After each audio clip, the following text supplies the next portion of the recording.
नमस्कार, मैं हूं मृत्युंजय कुमार झा और हमारा खास शो सोने चांदी में तेजी है, क्या आंधी अभी बाकी है, इसी पर आज हम चर्चा करेंगे। और लगातार रिकॉर्ड ऊंचाई पर पहुंच रहा है सोने चांदी का भाव। ऐतिहासिक दौर है, ना सिर्फ प्राइस के लिहाज से बल्कि नए रिकॉर्ड बनने के लिहाज से भी। लगातार 14वें दिन गोल्ड ने नई ऊंचाई को टच किया है, नई ऊंचाई पर पहुंचा है। तो अब सवाल यह है कि गोल्ड की ये तेज रफ्तार आगे भी कंटिन्यू रहेगी, पहला सवाल। दूसरा ये कि क्या ये रफ्तार थोड़ी कम होगी, और तीसरा ये कि क्या इस रफ्तार पर अब ब्रेक भी लग सकता है। इन्हीं तीनों मुद्दों पर हम बातचीत करेंगे। और आज हमारे साथ बातचीत करने के लिए तीन खास मेहमान हैं। हमारे साथ हैं Naveen Mathur, director commodity and currency Anand Rathi के। हमारे साथ रविंद्र राव हैं, head commodity research Kotak securities के। हमारे साथ सौरभ गाडगिल हैं, चेयरमैन हैं पीएनजी ज्वेलर्स के। आप तीनों मेहमानों का बहुत बहुत स्वागत है इस खास चर्चा में। मेरा सबसे पहला सवाल नवीन माथुर जी आपसे होगा कि पहले अगर हम देखें तो महीने भर में गोल्ड में करीब करीब 14 से 15% का रिटर्न मिला है, और एक साल में 48% का मुनाफा जिन लोगों ने गोल्ड में लगाया था उनको मिला है। मेरा पहला सवाल आपसे यही होगा कि जिस रफ्तार से गोल्ड बढ़ रहा है, महीने भर में 14 से 15% की तेजी हमने देखी है, क्या यही रफ्तार हम अगले एक महीने में भी देखेंगे या रफ्तार में कुछ कमी आएगी? क्या अनुमान है आपका? धन्यवाद मृत्युंजय, हमें बुलाने के लिए और अपना व्यू प्रेजेंट करने के लिए। सबसे पहले तो आप यह ध्यान रखिए कि लगातार हर एक दिन कुछ हफ्तों में गोल्ड ने नया हाई टच किया है। इवन टुडे मॉर्निंग ऑल्सो 56,190-51 का भाव था, जहां पे एमसीएक्स का हाईएस्ट अभी तक का ऑल टाइम हाई था। इंटरनेशनल मार्केट्स भी तकरीबन $2,060 के आसपास। मृत्युंजय, 3-4 चीजें थी जिसकी वजह से रैली। सबसे पहले तो कोविड पैंडेमिक, अगर आप देखें तो कोविड पैंडेमिक जब से मार्च से शुरू हुआ, उसके चलते काफी अनसर्टेनिटी बन गई फाइनेंशियल मार्केट्स में भी, और रियल मार्केट मतलब कि normal day to day life में भी आपके काफी ज्यादा अनसर्टेनिटी बन गई। और गोल्ड जो है ना, वो इन अनसर्टेनिटीज पे मतलब कि हार्नेस करता, मतलब कि gold actually performs very well when there is too much of the uncertainty। हम सब ये जानते हैं। दूसरा करेंसी फैक्टर है जो कि डॉलर इंडेक्स। मुझे ध्यान है मार्च में एक शो में, आप ही के शो में बात हो रही थी, तो 103 पे था डॉलर इंडेक्स। आज अगर देखें तो 92-93 लेवल्स है। सो 10 बेस पॉइंट्स नीचे गिरा है dollar index. Third, the conflict of the US and the China in last 1 month has also given kind of a feed or boost to the gold prices. And fourth and last is the investment demand in the times of uncertainty which has come into gold. Gold ETF अगर आप देखें जो international है, तकरीबन 1300 ton 1250 ton के आसपास है, जो कि मतलब कि मैसिव इनफ्लो है जो गोल्ड ETF में आया है। And I think the investment demand will continue. कोई भी एक रैली जो है मृत्युंजय, एक लेवल के बाद थोड़ा थकती है। अंडरलाइन ट्रेंड मृत्युंजय आज भी पॉजिटिव है, बट टेक्निकली अगर आप देखें तो काफी ज्यादा एक्सट्रीमली ओवरबॉट पोजीशन पर गोल्ड है। बहुत रिस्की स्टेट ऑफ अफेयर्स है इस टाइम गोल्ड के लिए। कोई भी रफ्तार जो है वो मुझे लगता है जिस तरह की हमने देखी है 45% 2020 में, और अगर एक वीक की बात करें तो गोल्ड ने तो तकरीबन 4.5-5% के रिटर्न्स दिए एक ही हफ्ते के। So I think any rally of this sort definitely needs some kind of a consolidation और even a correction, a healthy correction. I think it can happen two things. One, कि ये रैली एक तो थमेगी, हल्की होगी, इसमें कोई डाउट नहीं है, क्योंकि जो भी फैक्टर्स नहीं थे अब वो सब डिस्काउंट हो गए हैं पिछले 3-4 हफ्ते। Okay sir, point noted. Naveen ji आपकी बात समझ में आ गई। आपने कहा कि फंडामेंटल गोल्ड के बहुत मजबूत हैं, लेकिन गोल्ड अभी बहुत ही रिस्की लेवल में पहुंच चुका है। ये बात बिल्कुल ठीक है, क्योंकि मार्केट लगातार तेजी के मूड में है। अब गाडगिल साहब, मैं आपसे जानना चाहता हूं कि आपको क्या लगता है, ये बात ठीक है कि इन्वेस्टमेंट डिमांड के दम पर गोल्ड में इतनी तेजी आई है और इन्वेस्टमेंट डिमांड हम आगे भी देखेंगे बढ़ते हुए, इसमें कोई शक नहीं है। लेकिन मैं आपसे जानना चाहता हूं कि क्या आपको भी लगता है कि मैं तेजी की बात नहीं कर रहा हूं, तेजी तो आप सब लोग बोल रहे हैं कि फंडामेंटल बहुत मजबूत हैं गोल्ड के, लेकिन क्या पेस में कुछ कमी आएगी क्या? एक महीने में 14%, एक साल में 48%, अगर इस रफ्तार से गोल्ड बढ़ता रहा तो पता नहीं 6 महीने में गोल्ड का भाव क्या हो जाएगा। तो रफ्तार में कुछ कमी आएगी क्या? बढ़ने की स्पीड, कीमतों में तेजी की स्पीड कुछ कम होगी क्या? आपको लगता है ऐसा? जैसे आपने कहा कि गोल्ड में ये जो चढ़ाव दिखा है, ये हम लोग बात कर रहे थे कि दिवाली तक सोना 60,000 के आसपास यहाँ पे दिखेगा, वो तो अभी लगभग दिखने लगा है। अगस्त का ये पहला हफ्ता ही है। तो जो तेजी की बात की है, जो ग्रोथ हुआ है और जो पीरियड में हुआ है, ये किसी के मन में नहीं था, किसी ने प्रेडिक्ट नहीं किया था कि इतना जल्दी सोना बढ़ सकता है। तो मेरे हिसाब से ये जो ग्रोथ हुआ है पिछले 10-12 दिन में, ये ऐसा चलता नहीं रहेगा। इसमें 100% आपको नरमी दिखेगी। जो अभी दिन ब दिन रोज उठे सुबह तो गोल्ड बढ़ा है 2,000 से, गोल्ड बढ़ा है 3,000 से, ये मुझे लगता है ये बात खत्म हो गई है। गोल्ड में थोड़ी मार्केट में स्टेबिलिटी आएगी, लेकिन फंडामेंटल्स जो है वो अभी भी गोल्ड के लिए पॉजिटिव ही है। गोल्ड में बहुत इन्वेस्टमेंट डिमांड बढ़ रही है, लेकिन वो चलते वक्त भी कंज्यूमर डिमांड गोल्ड में अच्छी दिख रही है। 15 जुलाई से लेकर देखा तो लोगों में गोल्ड में जेवरात की इन्वेस्टमेंट के तरीके से सिक्के, बुलियन, सभी तरह के लोग गोल्ड में इन्वेस्ट कर रहे हैं। तो ये सिर्फ अभी बात बड़े इन्वेस्टर की नहीं रही है, ये कॉमन मैन तक पहुंचा है कि हर एक के पास जितना एक्स्ट्रा पैसा है वो डाल रहा है सोने में ही। तो मेरे हिसाब से सोने में ये तेजी है, ये चलती रहेगी। लेकिन जो अभी ट्रेंड है कि रोज जो ग्राफ बढ़ रहा है, वो ग्राफ बढ़ेगा धीरे धीरे। और ये जब तक पूरे वर्ल्ड वाइड स्टेबिलिटी नहीं आती है, तब तक मेरे हिसाब से गोल्ड एक ही ऑप्शन रहेगा इन्वेस्टमेंट का। क्योंकि अभी बॉन्ड मार्केट में रिटर्न ऑलमोस्ट नेगेटिव है, रियल एस्टेट बहुत ठंडा है, स्टॉक मार्केट लोगों को लग रहा है ओवर वैल्यूड है। तो बड़ा इन्वेस्टर हो, छोटा इन्वेस्टर हो, एक महिला हो, अभी सबका रुख सोने की तरफ ही है।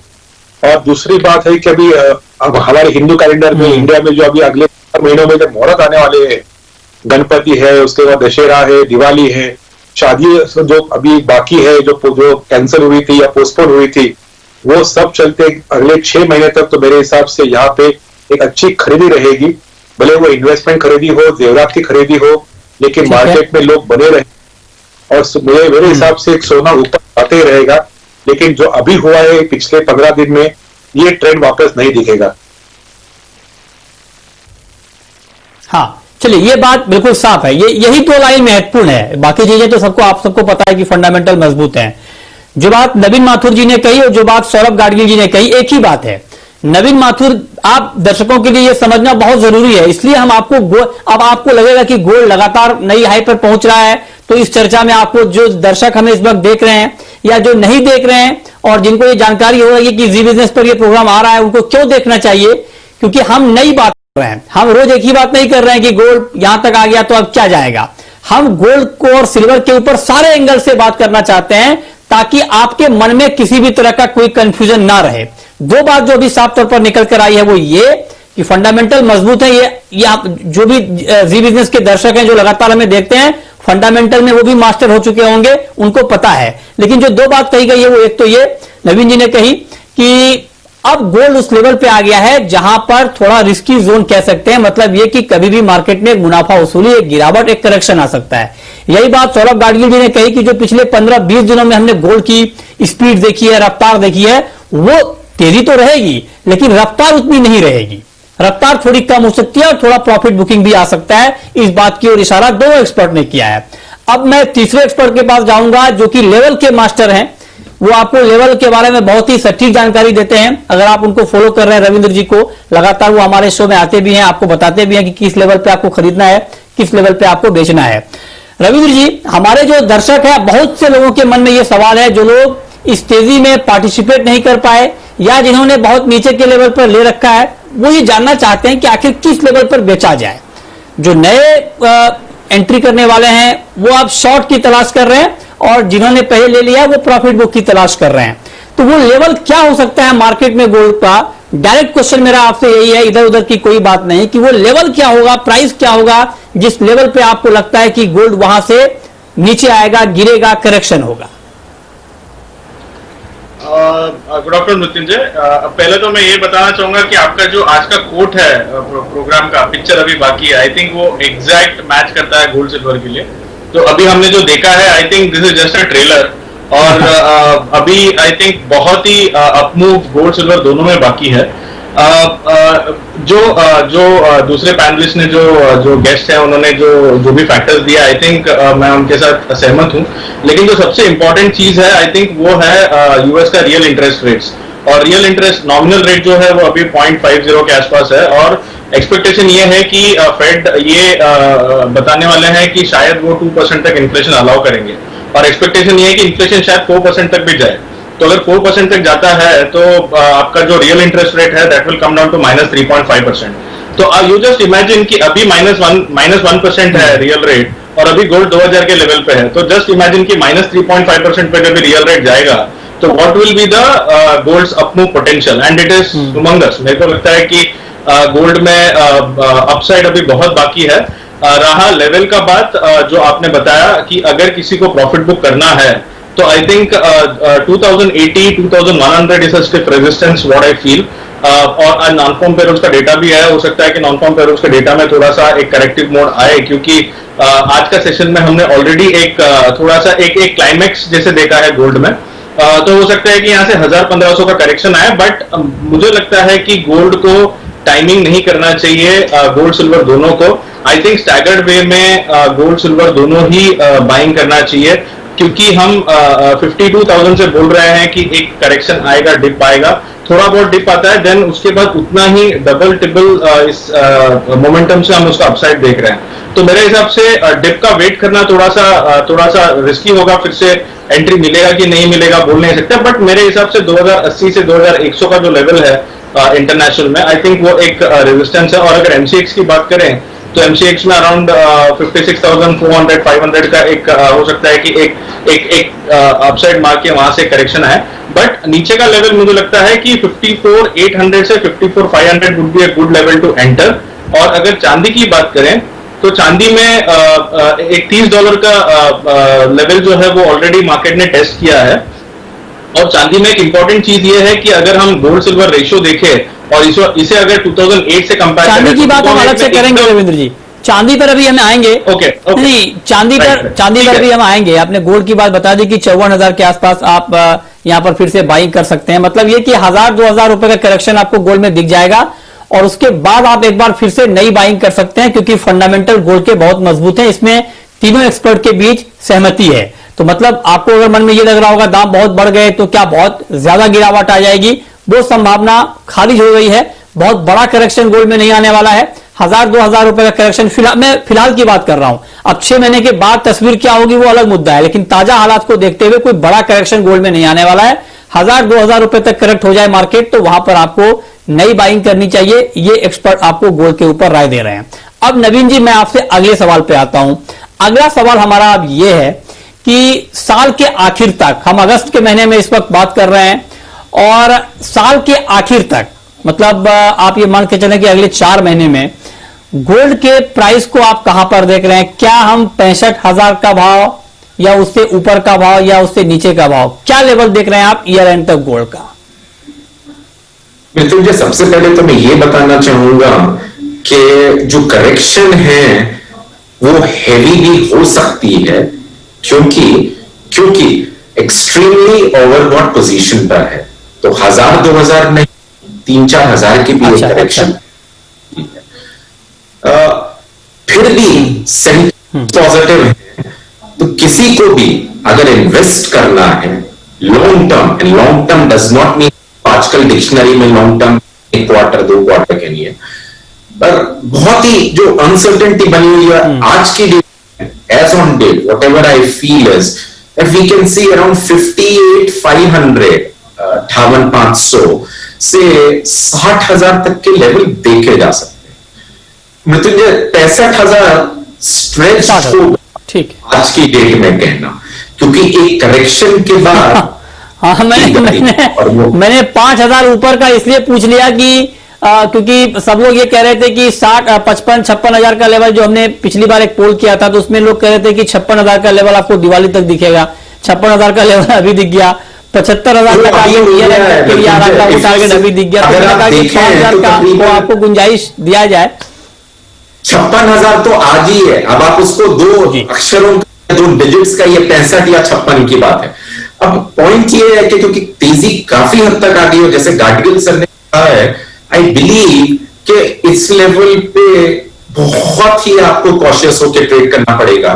पर हाँ, अंडरलाइन ट्रेंड ठीक है, ओवरबॉट है, करेक्शन आ सकती है। ये बात तो बिल्कुल ठीक है। नवीन जी की बात से मैं पूरी तरह से सहमत हूं कि आपको इस लेवल पे निश्चित तौर पर बहुत सावधान रहना चाहिए, क्योंकि मार्केट बहुत ज्यादा बढ़ गया है। तो आपको बिल्कुल बहुत ही अलर्टनेस की जरूरत है, कोई भी ट्रेड अगर आप गोल्ड में भी लेते हैं तो। चलिए, अब वक्त है एक ब्रेक का, और ब्रेक के बाद हम बात करेंगे चांदी की, क्योंकि चांदी में जो आंधी आई है वो तूफानी है और मार्केट ने नई ऊंचाई को छुआ है, जबरदस्त तेजी आई है।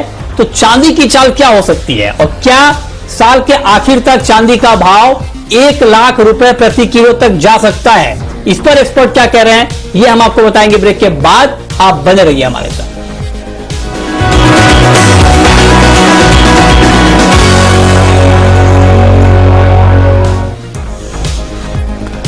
ब्रेक के बाद भी आपका स्वागत है। और चांदी में भी जबरदस्त तेजी आई है, रिकॉर्ड ऊंचाई पर चांदी का भाव पहुंच चुका है।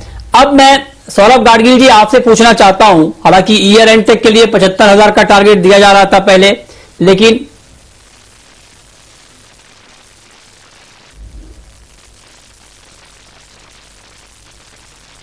तो क्या, मैं आपसे ये जानना चाहता हूं गाडगिल साहब कि क्या ईयर एंड तक अब 1 लाख रुपए की बात करना ठीक है या जल्दबाजी है? मतलब ये कि क्या साल के अंत तक 1 लाख रुपए का भाव भी हम चांदी का देख सकते हैं? क्या लग रहा है आपको?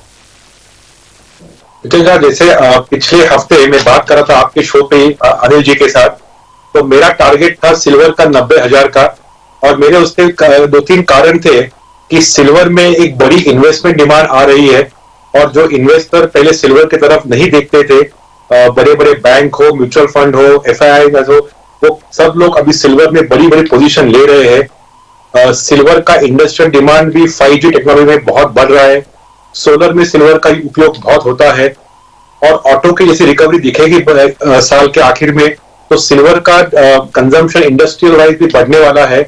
और हमारे पास अभी जो अगले 6 महीने में जो लोग चांदी में इन्वेस्ट करते हैं, मूर्तियां है, पूजा साहित्य है, बर्तन है, तो ये चलते वक्त मेरे हिसाब से सिल्वर में खरीदी होती रहेगी, और गोल्ड की रैली के साथ सिल्वर भी ऊपर ही जाएगा।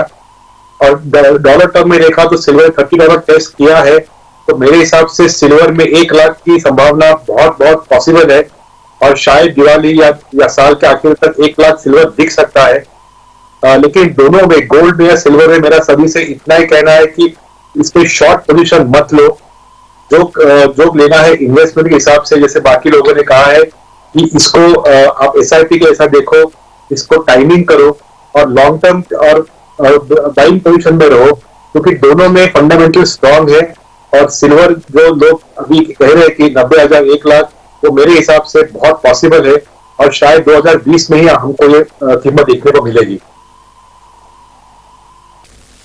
ठीक है, तो आप कह रहे हैं कि साल के अंत तक 1 लाख रुपए तक चांदी का भाव जा सकता है, इसमें कोई शक नहीं है। लेकिन रविंद्र जी, मैं आपसे ट्रेडिंग पॉइंट ऑफ व्यू से भी बात पूछना चाह रहा हूं, क्योंकि चांदी और गोल्ड में बेसिक फर्क यह है कि गोल्ड में आमतौर पर बड़ा इन्वेस्टमेंट हम देखते हैं, लेकिन चांदी में थोड़ा स्पेकुलेशन गोल्ड के मुकाबले ज्यादा होता है। और 2011 आप सबको याद होगा कि 2011 में चांदी ने 74,000 से ऊपर का लेवल टच किया था, उसके बाद वही लेवल दिखने में 9 साल लग गए, उसके बाद भाव 30,000 रुपए तक भी आ गया था चांदी का। तो चांदी में इस तरह के करेक्शन का डर तो रहता है, क्या वो डर अभी भी है या वो डर अभी नहीं है?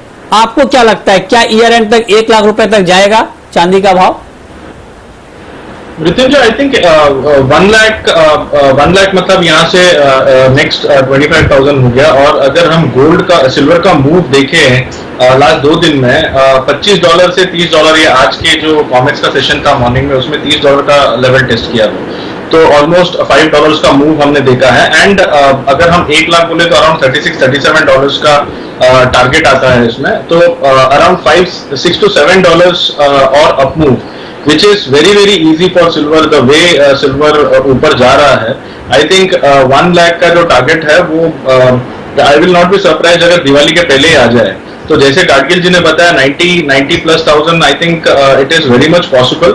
और इसमें एक जो बहुत ही इंपॉर्टेंट पार्ट है वो अगर हम 2008 की रैली देखें, 2011 की रैली देखें सिल्वर की, तो इनिशियली सिल्वर ने एक डिप मारा, $10 के नीचे आया and then it saw a price of $48। Similarly अभी भी हम वही देख रहे हैं, लेकिन पिछले बार $48 पे MCX पे 75,000 का लेवल था और इस बार $28 पे MCX पे 76,000 का लेवल है। तो जस्ट इमेजिन अपसाइड $40 तक भी जा सकता है। तो उस लिहाज से MCX पर because of the rupee devaluation I think 1 lakh तक जाने का चांसेस बहुत ज्यादा है। आई थिंक अगर डिप आता है यहाँ से ठीक है। हाँ, तो आप कह रहे हैं कि दिवाली से पहले भी 1 लाख रुपए का भाव चांदी में दिख सकता है, ये हालात अभी हैं। नवीन जी, आप एग्री करते हैं क्या, या आपको लगता है कि रिस्की है, एक बड़ा करेक्शन भी चांदी में आ सकता है? आपका क्या मानना है? मृत्युंजय, मैं हमेशा से कॉशियस रहा हूं इन्वेस्टर के लिए, और मतलब कि जब हर्ड होता है ना, हर्ड टाइम पे you need to be very cautious, और ये हर्ड ही हो रहा है अभी गोल्ड एंड सिल्वर में। सो हर्ड से जितना दूर रहे I am agreeing what Mr. Gadgil and Ravindra said. The trend remains positive because of the bullion factor. All industrial metal factor अगर आप देखें तो उस वजह से भी कुछ सप्लाई कंस्ट्रेंट्स हैं पेरू में, लैटिन अमेरिका में, तो वो बेस मेटल्स का भी, इंडस्ट्रियल मेटल का भी रुख लेता है, तो उसकी वजह से भी थोड़ा हद तक पॉजिटिव है। पर 83,000 to 85,000 is what I see from on the MCX, not stretched on that as of now, but हाँ, trend positive है। अगर वो टच भी करता है तो then next would be the 5-digit figure of 1 lakh.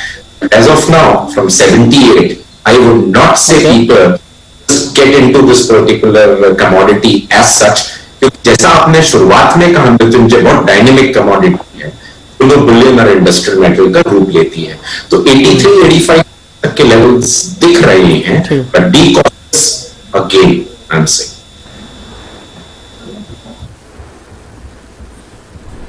ये बात नवीन जी ने बहुत महत्वपूर्ण बात कही है, और इस बात पर भी आपको नजर रखनी चाहिए, और इस बात को भी ध्यान में रखकर आगे आपको चांदी में या गोल्ड में बाइंग या सेलिंग करनी चाहिए।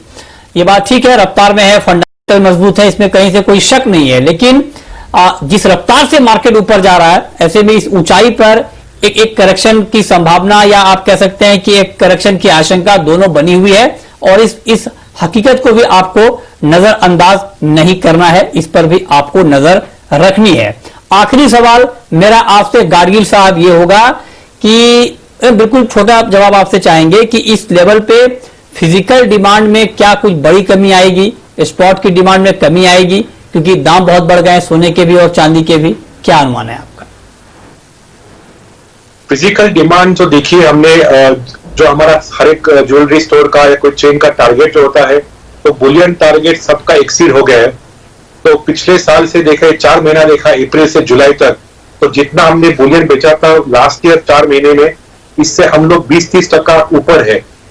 और यही ज्वेलरी में उल्टा है, ज्वेलरी में जो बेचा था 4 महीने में, उससे हम लोग 40% नीचे है।